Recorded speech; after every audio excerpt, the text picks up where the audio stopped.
Once you've gotten used to a ketogenic diet, you're going to want to push your results to the next level.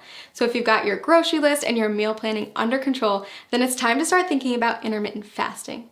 And okay, before you press pause at the dreaded fasting word, hear me out. Intermittent fasting, also known as IF, is one of today's hottest topics in the diet and wellness communities. And for good reason. If you do it correctly, IF can be an insanely powerful tool for accelerating fat loss and breaking through frustrating weight loss plateaus. Now, it's not essential that you commit to IF while on keto. If the idea of it makes you want to throw your keto diet out the window, then it isn't for you.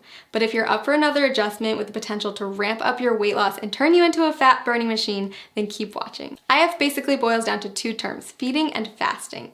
You're in a feeding state when you're eating, and all the times in between you're fasting. Easy, right? Okay, so here's the deal. There's several different methods for fasting, and you get to choose which one works best for your lifestyle. Most people find that at least one of the following is compatible with their life and fits well into their daily routine. Option 1, skip meals that prolong the time your body's in a fasting state. Most people choose to skip breakfast or lunch. Option 2, rely on the eating windows method. This approach involves eating between a 4 and 7 hour window every day and fasting for the rest of it. Option 3, not for the faint of heart. Your third choice is to commit to a 24 to 48 hour cleanse. It's more of an extended fast, and I don't recommend it if you're just getting started with IF. So how do you know which option is best? If you're just getting started with fasting, option 2 is probably the way to go. We found that restricting yourself to specific eating windows tends to work well for new fasters. For example, tons of people have tremendous success only eating between 5 and 11 p.m. And don't forget that the time you spend asleep will account for a chunk of that time. Let's take a closer look at how it works. Say you finish eating at 6 p.m. and start eating again at noon the next day.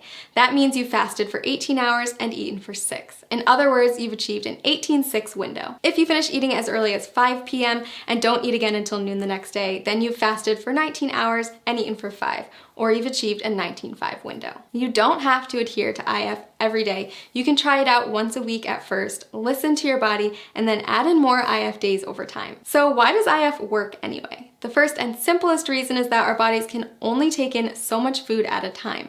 If you're someone who struggles with overeating or snacking out of boredom, IF can help to drastically cut those extra calories and keep you within your limits for weight loss. When your body's in a fasting state, it will begin to break down stored fat to use as energy. So if you're following a ketogenic diet, your body is already mimicking a fasting state since it's relying on fat, not glucose, as its main source of fuel. Just make sure that you're still hitting your daily macros and getting enough fat when you're in your eating window. If this sounds overwhelming, don't worry. We've got a tool that builds intermittent fasting into a keto diet regimen customized for your needs and goals. Click the link below this video to discover your personalized plan. And keep in mind that the benefits of IF go far beyond weight loss. After all, there's a reason why every wellness community is talking about it, and why thousands of today's top performers have made it a part of their daily routine.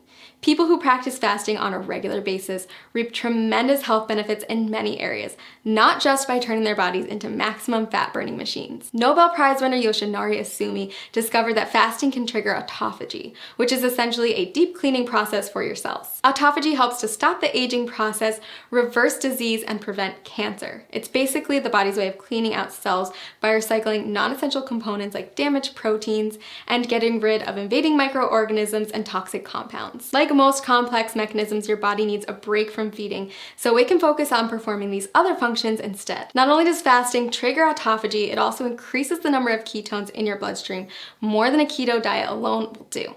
When you start practicing IF, you may find yourself more focused than usual. That's because your body is running on ultra premium fuel. If you're on keto, you may have already experienced this heightened mental clarity. So consider adding IF to your routine, a way to get more bang for your buck, so to speak. Lots of people ask me if they can do IF if they're avid exercisers. If that's you, don't worry. Countless studies have shown that intermittent fasting is compatible with fitness routines and can even result in higher metabolic adaptations, improved muscle synthesis, and even better response to post-workout meals. So is IF right for you? If you're not afraid to change it up, burn more fat, focus better, and improve overall health, then I say give it a try. I've honestly never seen as much success as I do with people who combine a ketogenic diet with an IF lifestyle. It's truly the holy grail of weight loss and optimum health. Click the link below this video to create your own customized keto diet plan where you can easily add intermittent fasting into your daily routine.